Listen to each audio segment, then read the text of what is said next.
بیان کا باقی حصہ بزرگوں کے کام کرنے والوں کو نصیحتیں۔ کالجوں کے طلباء میں اس کام کو اٹھایا جائے۔ ہاسٹلوں میں مقامی کام کے لیے جماعتیں بنائی جائیں۔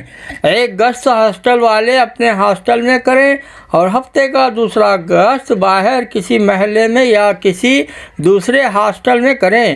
قریب کے محلوں کی جماعتیں بھی ہاسٹلوں میں جا کر گشت کریں۔ ہاسٹل والے احباب اپنی روزانہ تعلیم اور مہینے میں ایک دن میں کام کی نزاکتیں اور بھی زیادہ ہیں، جبکہ بے پردگی کا اہتمام نہ ہو۔ عام اجتماعات میں مستورات کو بالکل نہ لایا جائے۔ اپنے اپنے محلے میں کسی پردہ دار مکان میں قریب کے مکانات سے عورتیں کسی روز جمع ہو کر تعلیم کر لیا کریں۔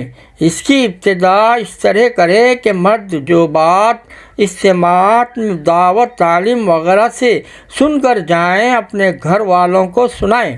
اس سے انشاءاللہ تھوڑے عرصے میں ذہن بننا شروع ہو جائے گا۔ پھر محلوں میں تعلیم شروع ہونے کے بعد ایسا ہو سکتا ہے کہ سارے شہر کی مستورات کا ہفتے میں ایک ایسی جگہ اجتماع ہو جہاں پردے کا اہتمام ہو۔ وہاں تعلیم کے بعد پھر کوئی آدمی پردے کے ساتھ بیان کرے۔ کبھی کبھی ایک یوم یا 3 یوم کے لیے قریب و جواہر کے لیے جماعتیں بنائی جائیں۔ مستورات کی جماعت کے ساتھ ان کے خاوند ہوں، ورنہ ہر محرم ساتھ ہو۔ پردے کے ساتھ جائیں۔ پردے دار مکان میں ٹھہریں۔ مرد مسجد میں ٹھہر کر کام کریں۔ حضور صلی اللہ علیہ وسلم نے جن مقامات سے محنت اٹھائی تھی، انہیں مقامات کے لوگوں کو اس محنت پر اٹھانے اور انہیں کی راہ کی ملکوں والی نقل و حرکت کے زندہ ہونے کا ذریعہ دین نہ ہونے سے حالات پیدا ہوتے ہیں۔ بزرگوں کی باتیں۔ اللہ مصیبتوں میں بھی حالات لاوے کہ دلوں میں پھوٹ ڈال دی اور دشمنی پیدا ہو گئی۔ اب ایک دوسرے کو ختم کر رہے ہیں۔ دشمنوں کو تو کچھ کرنا ہی نہیں پڑا، یہ آپس میں مریں گے۔ وہ کچھ نہیں کرے گا، وہ تو بیٹھے گا، بھائی مریں گے۔ اب بھائی وہی دوسرے برادری اس کو ختم کرے گی۔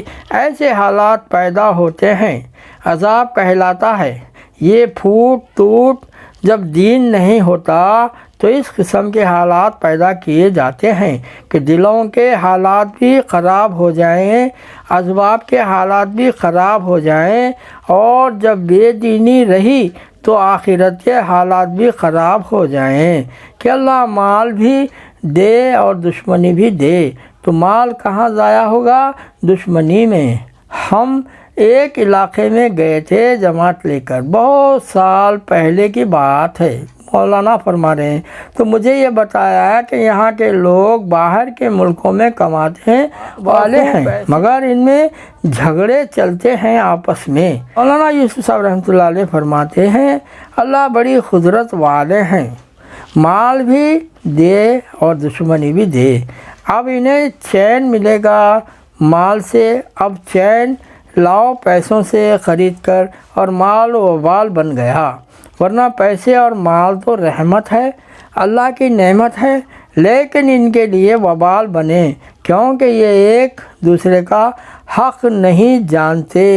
مال بھی ملا، عداوت بھی ملی، وہ مال بھی خرچ ہو جائے گا اور انہیں چین بھی نہیں ملے گا، کیونکہ دین نہیں ہے۔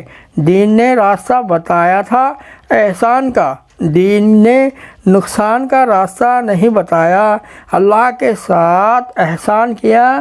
اللہ کے ساتھ احسان یہ ہے کہ اللہ کی عبادت ایسی کرو جیسے اللہ کو دیکھ رہے ہو، جیسے کوئی بزرگ سامنے بیٹھے ہوئے ہیں دیکھ رہے ہو۔